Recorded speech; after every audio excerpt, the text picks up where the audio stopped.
a platicar esta noche con Gustavo Madero, el presidente nacional del PAN. Hola, presidente, ¿cómo estás? Bien, con el gusto de saludarte, Pascal. Gracias por estar con nosotros. Bueno, comencemos con la seguridad en el estado de Guerrero. Cosas graves han pasado en esa entidad. El asesinato de dos candidatos a alcaldes, una del PRD, otro del PRI. El secuestro el día de hoy de un candidato a alcalde del PRI por ahora, y qué bueno, nada de esto tiene que ver con los candidatos del PAN, pero imagino que este decálogo refleja la preocupación de tu partido. Sí, definitivamente, sí hay una preocupación grave porque Guerrero es uno de los estados que manifiestan con mayor crudeza los problemas que no hemos podido resolver en el país, Pascal. Ahí se manifiesta que un estado que es rico de recursos, que tiene mucho potencial, pues tiene a su gente viviendo en la pobreza, en la exclusión, en la inseguridad, en la impunidad, y esto pues es muy grave.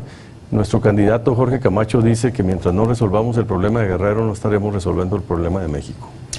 Bueno, hay condiciones para hacer elecciones. Yo sé que se pregunta a menudo, pero ahora parece que mientras más nos acercamos a la fecha de la elección, más grave se pone la situación. Sí, nosotros estamos siempre apostándole a que va a haber condiciones y que las autoridades van a garantizar las condiciones para que la gente salga a votar en libertad y en seguridad, y que los funcionarios de casilla, los candidatos y también los electores puedan votar libremente el día de la elección y los días que nos faltan para llegar a ella. ¿Qué evaluación haces de la situación de seguridad en general del país? Y tengo que preguntarte por lo ocurrido en Jalisco, un estado que ustedes gobernaron por 18 años consecutivos y ahora parece haber estallado en violencia, una violencia muy grave. ¿Qué evaluación haces, Gustavo? Pues es un estado de los más importantes económicamente hablando, a nivel de desarrollo, de inversión. Tiene muchas universidades, medios de comunicación, una sociedad pues ya con mucha participación, y sin embargo sigue lastimado y secuestrado por un cártel que le llaman Jalisco Nueva Generación, muy sofisticado, que tiene una capacidad de despliegue pues capaz de derribar un helicóptero del ejército mexicano. Esto te habla de que ahí mismo, en donde tú te mueves y vas a las colonias, estás conviviendo con la delincuencia organizada, muy poderosa y con gran capacidad de fuego y de corrupción y una gran capacidad económica.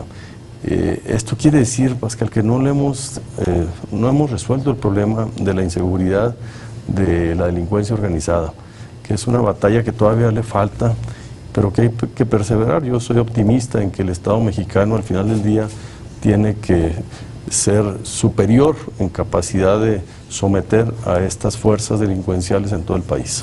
Se ha hablado mucho, se han hecho muchas comparaciones entre la estrategia del gobierno anterior, la estrategia actual. ¿Tú ves alguna línea de continuidad en la forma en la que se ha combatido al crimen organizado? Pues están utilizando la misma estrategia, nomás que le llaman de otra manera, la comunicación la cambian, tratan de minimizar los temas, pero es exactamente lo mismo. La utilización de todos los recursos al alcance del Estado mexicano para hacerle frente, utilizar la inteligencia, la coordinación, pero también el Ejército, la Marina, la Procuraduría General de la Policía Federal, para compensar la debilidad institucional que existe en los gobiernos locales, Pascal. Esa es la realidad que vivimos en nuestro país, y la debilidad más grave se da en los municipios, pero también hay estados, enclaves completos en donde la delincuencia organizada dispone, hace y deshace a su antojo. Es un gobierno vigente que cobra impuestos, derechos de piso, controla las carreteras, los retenes. Eso todavía lo tenemos en México, en gran parte, en muchos estados del país. ¿Por qué no prosperó en el Congreso el decálogo presidencial de noviembre pasado, y por qué no se ha logrado llegar al mando único si tú mismo me dices que las fuerzas policíacas municipales son tan débiles? Está mal planteado el decálogo, está mal planteado, y el PAN va a hacer una propuesta una vez que pase la elección sobre una visión distinta de cómo abordar este problema. Nosotros no creemos en la desaparición, por ejemplo, del decálogo del presidente que propone la desaparición de las policías municipales. Se nos hace un error garrafal, Pascal. Queremos más bien fortalecerlas. Es más problema de coordinación y este tipo de decisiones son las que creemos que no están suficientemente discutidas, consensadas. Hay más de 2.400 municipios. El decálogo del presidente los trata a todos como si fueran iguales y estamos hablando de municipios de ciudades muy importantes como Monterrey, Guadalajara, etcétera, que no los puedes poner en la misma condición que los municipios serranos de Oaxaca, por decirte algo, ¿no? Y el presidente, pues yo creo que fue una respuesta un poco apresurada ante el problema que surgió en Iguala en aquel momento y quiso poner un golpe, un manazo sobre la mesa. Sin embargo, pues esto fue desde noviembre, el año pasado no se aprobó, el periodo pasado, este periodo tampoco se aprobó y estoy seguro que será uno de los temas importantes de la próxima legislatura. ¿Cómo va la campaña? ¿Estás metido en esto? ¿Estás visitando los estados? Sí. Una campaña pues muy intensa, muy peleada, pero también con muchos problemas alrededor. Sí. ¿Cómo va el PAN en esta campaña? En términos relativos bien, Pascal, o sea, el PAN, todos los partidos políticos tenemos un descontento de la sociedad hacia la política, los políticos, los partidos, los legisladores, la democracia en general. ¿Los registros? Sí, eso es general. El PAN es el que sale menos mal librado, así déjame ponerlo para ser más preciso. A todos nos castigan, pero en todas las mediciones de opiniones positivas y negativas, el PAN es el que registra menos opiniones negativas y más positivas. Aún así, todos estamos reprobados, todos tenemos reclamos importantes por parte de la ciudadanía, ¿no? Pero lo que a mí se me hace un reto fundamental es tratar de convencer a los ciudadanos que esto se resuelve con más democracia, con más participación y no alejándose, no acudiendo a votar o anulando el voto, que es una forma de expresarlo y yo lo respeto. Creo que continúa y perpetúa el estado de las cosas y no los cambia, que es el reclamo fundamental de la gente, que cambien las cosas. El PAN pues ha tenido diversas estrategias o diversos enfoques en su comunicación en esta campaña. Empezó con muchas propuestas, después se fue hacia la crítica muy dura del gobierno y del PRI y parece haber regresado al tema de las propuestas. ¿Por qué la llamada campaña negra le hizo daño electoralmente al PAN? Todo es opinable. Cuando ahorita estaba leyendo un artículo que dicen que por qué el PAN no critica al gobierno, que si no es oposición, y cuando criticamos dicen, oigan, ¿por qué no hacen propuestas? Siempre hay una posición crítica de lo que hagas. Yo te diría, el PAN lleva 3 estrategias muy claras. La primera fue identificarse con el ciudadano diciendo, México no está contento, necesita un cambio de rumbo, necesitamos un cambio de rumbo con buenas ideas y claro que podemos a poco, ¿no? Esa fue la primera estrategia. La segunda es recoger el reclamo de la gente de la calle que dice los relojes de Camacho, los viajes del presidente, las casas de los políticos y ponerlo en el spot para que generar un reclamo que no tiene mucha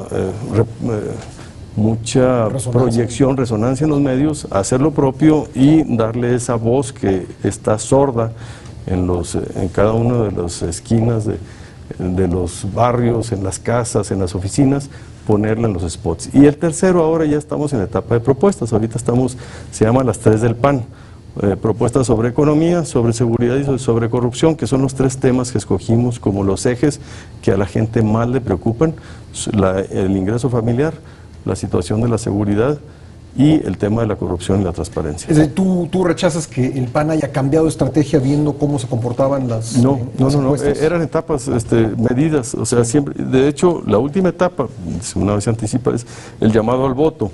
Sí. Siempre tiene que haber una de identificación, que es la primera, la otra es de atributos y la tercera es de llamado a voto, propuestas y llamado al voto, ¿no? Con eso se cierra todas las campañas y así es como el PAN va a cerrar. ¿Hoy hay alguna mala sangre entre César Camacho y tú, la verdad?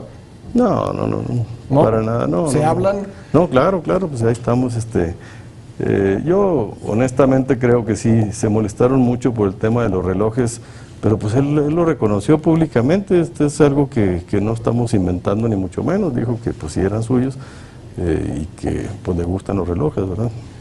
El audio que salió ayer de Pancho Domínguez y Mendoza Davis, ¿lo divulgó el PRI?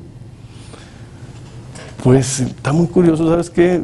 Que se haya grabado en el Senado de la República, eso es lo más preocupante. Si te fijas, ahí estaban ambos en el Senado de la República, entonces, pues sí, es una capacidad o de producción, o de intervención, o de edición, muy sofisticado. ¿No le hace daño al PAN el que dos senadores estén hablando de esa manera? Es decir, el PAN ha querido presentarse como un partido anticorrupción. Sí. ¿Y este tipo de conversaciones no le hace daño al PAN? Sí, el PAN como partido, tienes que identificar al partido. El partido está haciendo todo para impulsar el Sistema Nacional Anticorrupción, la Ley de Transparencia. Ese es el Partido de Acción Nacional.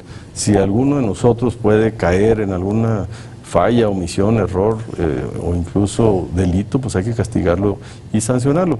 Pero tampoco hay que hacer juicios sumarios, hay que dar el derecho de audiencia y del buen proceso para demostrar qué delitos hay o qué no hay. ¿Vas a hablar con ellos? Sí, claro. Sí. Gustavo, la reforma fiscal va a ser un tema central para ustedes en la próxima legislatura. Para ti, ¿por qué no funciona? Hay quien piensa que, al contrario, con la baja de los precios del petróleo es lo que nos está salvando en el sentido de darle recursos al Estado, pero ¿por qué van ustedes contra la reforma fiscal? Nosotros creemos que está mal hecha, o sea, fue en contra de todo lo que hizo el Partido de Acción Nacional los 12 años de gobierno, en donde costó mucho trabajo poner las finanzas en orden, Pascal, nos costó mucho a los mexicanos apretarse el cinturón, que hubiera control del gasto público, que hubiera equilibrio fiscal, inflación a la baja, que no hubiera deuda y déficit. Y ahorita, pues con mucha facilidad le abres la llave y empiezas a pedir prestado. Déjame darte un dato preocupante.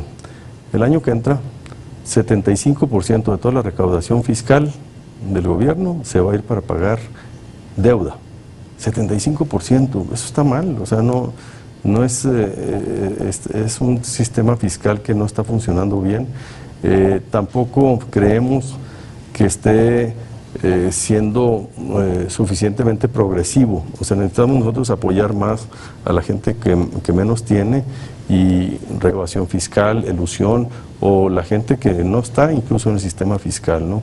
Ahí no hay esfuerzos. O sea, yo les digo que los de Hacienda, Pascal, les gusta ir de cacería al zoológico. Estos vatos no se molestan, estos van con los contribuyentes cautivos y ahí les sacan toda la lana. Pero ¿cuántos, tú y yo, cuando vas con cuántos doctores, con cuántos tiendas te preguntan con IVA o sin IVA, con factura, sin factura? Ese esfuerzo no existe por parte de la Secretaría de Hacienda. Se quedan con la parte más cómoda del contribuyente cautivo y estarle sacando y exprimiendo hasta la última gota. ¿Hasta dónde la alianza con el PRD? ¿Va a haber alianza en la Cámara de Diputados? ¿Va a haber alianza en las 12 gubernaturas del año entrante? 11. Sí, mira, yo sí creo que el PAN le apuesta a un frente opositor amplio, mayoritario en la Cámara de Diputados. Si esto lo logramos, que no es improbable, es altamente probable, que el PRI por primera vez pierda el control de ambas cámaras, porque siempre ha perdido desde el 97 el control mayoritario de una de las cámaras, pero como es un sistema bicameral, al mantener el control mayoritario en una de ellas, con eso mantienes el poder de veto del PRI. Pareciera ser que por primera vez en la historia, en la próxima legislatura, el PRI no va a tener mayoría en ninguna de las dos cámaras, el Senado y la Cámara de Diputados. Sí, claro, una mayoría opositora, como ahorita está en el Senado, por decirte algo. El PAN y el PRD hacemos mayoría frente al PRI.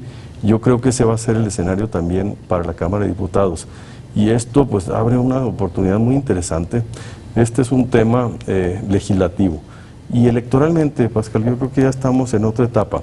Ya no podemos hablar de alianzas electorales, ya tendríamos que hablar de gobiernos de coalición. Ya está en la Constitución, la reforma electoral que hicimos ya aceptó la nueva figura de gobiernos de coalición, y en 2018 va a ser la primera vez en la historia que México vaya a tener un gobierno de coalición ex ante o ex post de la elección presidencial. Esto va a cambiar la forma de hacer política y de ir a la campaña. Y yo creo en eso, creo que ya ningún partido político va a contar de manera unánime, digo, directa, una mayoría en ambas cámaras, y van a necesitar construir gobiernos de coalición con mayorías estables, que eso es lo que le debe dar a México. El Pacto por México fue la construcción de mayorías estables, pero por un periodo muy breve y para una agenda muy corta. Esto lo haría de una manera más sistémica, por los 6 años, incluso con gabinetes aprobados en el Senado y ratificados de esta manera. Es una figura que casi nadie le ha dimensionado cómo va a cambiar la elección presidencial del 2018. PAN, PRD, con un candidato común en 2018. Una alianza opositora, yo creo, eso es lo que yo estoy construyendo, un proyecto, no sé con quién, pero sí de que podamos ganarle al PRI en el 2018 con una alianza amplia, que le haga un frente y tenga un programa de trabajo y lo podamos volver y aprobar en el Congreso para que sea estable y no sean ocurrencias o unas negociaciones de pago por eventos, sino que sea un compromiso de gobierno por 6 años. Gustavo Madero, muchas gracias por haber venido. Gracias, Pascal. Gracias, el presidente nacional del PAN. Te invitamos a seguir cuestionando la información con los siguientes videos.